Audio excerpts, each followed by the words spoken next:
El delincuente peruano no le tiene miedo a la cárcel. En la lógica criminal, la cárcel es un tránsito normal. Quien no ha pisado la universidad, como dicen algunos de ellos, no termina de ejercer un liderazgo pleno, concreto, ni de reafirmarse. Las empresas, además, enfrentan costos de protección. La verdad que la policía está en retirada de las calles. Yo no estoy de acuerdo con la pena de muerte, pero sí un mecanismo de trabajo inclusive forzado.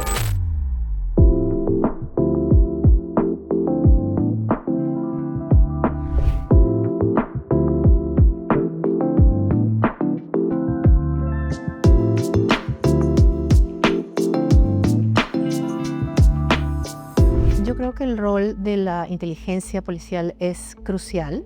La información existe, pero todavía hay poco uso o uso inadecuado, insuficiente, que implique relación entre instituciones. La policía con Poder Judicial, Ministerio Público, etc.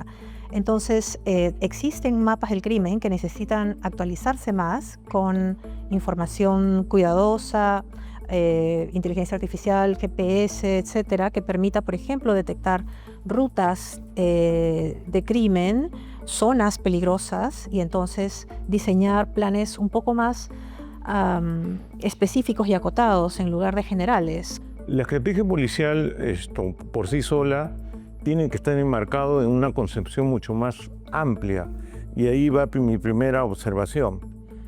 Por ejemplo, no hay una política sobre la juventud. ¿Qué hacer con la juventud? Los problemas estructurales que tiene, desde la pobreza, los problemas familiares, los roles paternos negativos, la fragmentación familiar, el barrio donde vive, el hacinamiento. Entonces, ahí debe aplicarse la estrategia policial.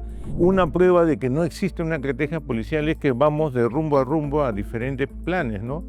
La verdad que la policía está en retirada de las calles. Uno puede andar horas en la calle y no encontrar un solo policía. Hoy he visto al venir solamente un policía que estaba deteniendo motos de casualidad por Javier Prado, pero uno en tantos kilómetros en general. Yo estoy a favor, por ejemplo, de trabajo con el Big Data. Por ejemplo, ¿no? Y me pongo a pensar, ¿no? ¿Qué tal si es que cambiamos, al momento que se cambian las placas, se toma foto de las motos? Las características de la moto, la marca, el color, etcétera, y su casco. Esa información puede ser valiosísima en el futuro para poder detectar posibles blancos, ¿no? Y aquí yo creo que también la policía no ha aprendido a acumular información. ¿Por qué? Porque no solamente es la acumulación de la información, sino la gestión para poder tomar decisiones. Las medidas de pena de muerte representan o reflejan la indignación de la ciudadanía, pero en términos de su aplicación concreta es poco viable para el caso del Perú. Hay evidencia que muestra una relación muy débil entre pena de muerte y disuasión de crímenes fuertes como sicariato o homicidios.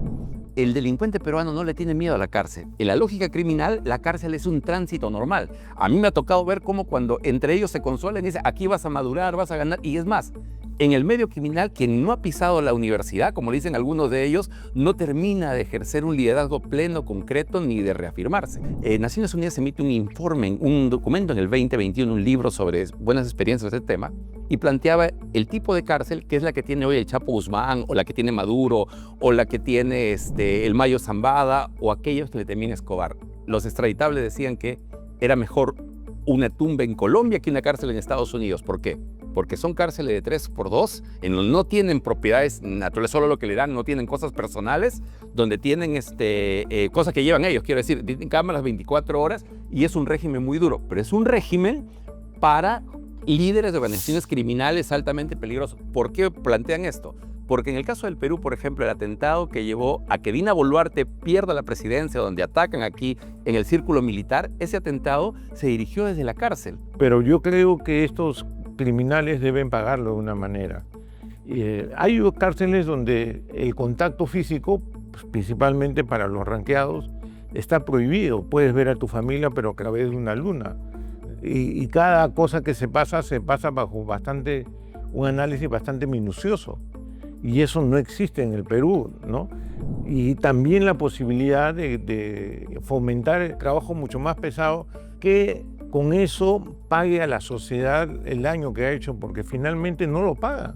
Entonces, yo no estoy de acuerdo con la pena de muerte, pero sí un mecanismo de trabajo inclusive forzado para que pague sus deudas. Yo sé que las Naciones Unidas está en contra de eso también, ¿no? Y había que flexibilizarlo, verlo lo más humano, pero que pague sus deudas. En junio del 2019, Bukele pone contra las cuerdas a las empresas teleoperadoras de telefonía celular de El Salvador. A estas 3 empresas les da un ultimátum, le da 3 días para que estas empresas puedan ubicar las señales de celular que salen de los penales, especialmente el penal de Zacatecoluca, que es conocido como Salcatraz, y puede detenerlo. ¿Por qué? Porque todos tenemos celulares. Nuestros celulares, aun cuando no estén en una llamada o activos, están conectados a una antena, que son antenas que son de las 3 o 4 teleoperadoras que tiene un país. ¿Por qué ha proliferado tanto la extorsión en el Perú? Es por el anonimato que da este mercado de chips que literalmente se compran o se venden como quien compra caramelos de limón. Entonces, esa es una medida que me parece práctica, concreta y que sí me parece digna de imitar. La siguiente es que entre el tránsito que da la ida, por ejemplo, a un penal emblemático como Zacatecoluca, hay un cementerio que está lleno de mausoleos y símbolos rituales, tanto de la Mara Salvatrucha como la Pandilla 18. ¿Y qué tiene que ver eso con la realidad peruana? Que en la realidad peruana viene desarrollándose una cultura del crimen. Ustedes ven con mucha claridad la cantidad de chicos que hacen TikTok vinculando símbolos de organizaciones criminales diversas, como la Jauría, los Pulpos, los Injertos del Cono Norte, delincuentes que son influencers en redes sociales o símbolos importantes en la ciudad. Por ejemplo, a mí me apena decir esto, pero yo he visto en diferentes colegios de lugares violentos que los chicos juegan a hacer tal o cual organización criminal. Como antes jugaban a policías y ladrones, hoy juegan a esto. Y esto implica una variable que va más allá de la policía. ¿Por qué no se aplicaría en el Perú en este caso? Mi pregunta sería la siguiente. El Salvador es muy pequeño. Yo creo que Lima departamento es más grande que El Salvador. Es muy pequeño El Salvador. Entonces, Perú tiene cuántas zonas geográficas, una realidad diferente en cada una de ellas. Yo creo que para adicionar las cosas que ustedes han mencionado, hay que considerar también que la estructura criminal es diferente en Perú y en El Salvador. En el Perú la situación es más atomizada, más compleja, pequeña, movilizada, entonces es más difícil desarrollar un tipo de intervención efectiva cuando hay mucha atomización de actores. A ver, desde un contexto político, estas leyes pro crimen fueron realizados por el Congreso para defenderse a ellos mismos, lo que le puede pasar en el futuro. Por ejemplo, ¿no? La prevención preventiva, bajarlo de 5 a 4 años, en el cual si te condenan a 4 años no vas a una prisión preventiva, ¿no? El tener tu abogado al momento en el cual se allana una vivienda, aunque eso fue revertido posteriormente, pero estaba justamente ante problemas que sabemos que muchos miembros de este Congreso que actúa al lado del crimen organizado a nivel de madereras, de narcotráfico y de minerales, oro, plata y zinc, van a tener que enfrentar la justicia ante un nuevo parlamento. Yo estoy de acuerdo que hay una serie de normas que deben revisarse, deben rediscutirse, plantearse, pero lo que quiero también es notar que estas leyes aparecen entre el 2023 y 2024. Todo el gran problema de crimen organizado, de extorsión y de control territorial del crimen se ha gestado en más de 2 décadas. Cuando esto surge en Trujillo entre los años 2003, 2000 y se consolida en el 2008, no había leyes pro crimen para nadie, eso no existía. El crecimiento que ha venido en Lima y los datos, que no es que haya una verdad absoluta, pero que yo tengo registro desde los años 2016 y 17 y 2018, que hay extorsión en la Javier Prado y en la avenida Arequipa, no había leyes pro crimen y demás. ¿Por qué digo esto? porque no hay una expectativa de que se eliminen esas leyes y luego el tema de solución. No es tan simple como eso. Siendo importante, no podemos concentrar todo el debate público en ese elemento, pero además es muy importante que instrumentos que se han creado en el sistema internacional para combatir el crimen organizado, como la extinción de dominio concretamente, sean bien usadas. ¿Por qué lo digo? Porque si no son bien usadas, se desnaturaliza el instrumento jurídico y de esa desnaturalización se valen los amigos del crimen. Ahí tengo una observación, por lo que estás manifestando. Más que todo, me estoy refiriendo a los actores que han aprobado la eliminación de esas leyes denominadas procrimen. ¿El análisis no debió haber sido antes de eliminarlos y no después? Entonces, ¿por qué se identifica tanto a estos actores que están en el Parlamento, que son nuestros congresistas, que eliminan en forma arbitraria estas normas sin haber hecho los análisis correspondientes, ¿no? O sea, el análisis no debió haberse hecho antes y ahora sí se pide un análisis más concreto y específico después para poder, en este caso, revertirlas. Un costo de 1.7% del PBI equivale a unos casi 20.000 millones de soles, y entonces 2/3 de este monto es pagado, afrontado por hogares y empresas. Las empresas, además de las pérdidas propiamente dichas por los robos, los hurtos y extorsiones, además enfrentan costos de protección, porque tienen que gastar en equipamiento, rejas, cámaras, personal de seguridad, alarmas, y esto es dinero que podría emplearse para inversión productiva o para contratar más personas. Sí, hay en la ciudad algunas circunstancias que empiezan a cambiar, ¿no? Por ejemplo, si una persona tomaba una combi en Fosec con dirección al centro de Lima, hasta hace 4 o 5 meses uno encontraba un pasaje a 2 soles y hoy día las personas pagan 2,50 soles. Cuando uno les pregunta la diferencia de los 50 céntimos, es el pago de extorsión que están trasladando al ciudadano. Pero además hay otras cosas que yo le denomino la teoría del reemplazo criminal. ¿Qué cosa quiero decir? Existen ciertos negocios de riesgo, el caso, por ejemplo, las productoras de espectáculos de cumbia, por citar una cosa, en donde los criminales quieren apurarse el negocio. ¿Qué es lo que ocurre? El planeamiento pasa porque, como el miedo funciona como un gatillador del pago, personajes concretamente, por ejemplo, como el Jorobado, se acercan a extorsionar a una productora y le piden porque un grupo de música tal se presente, pague 40.000 soles de cupo, pero además contrate sus 11 empresas.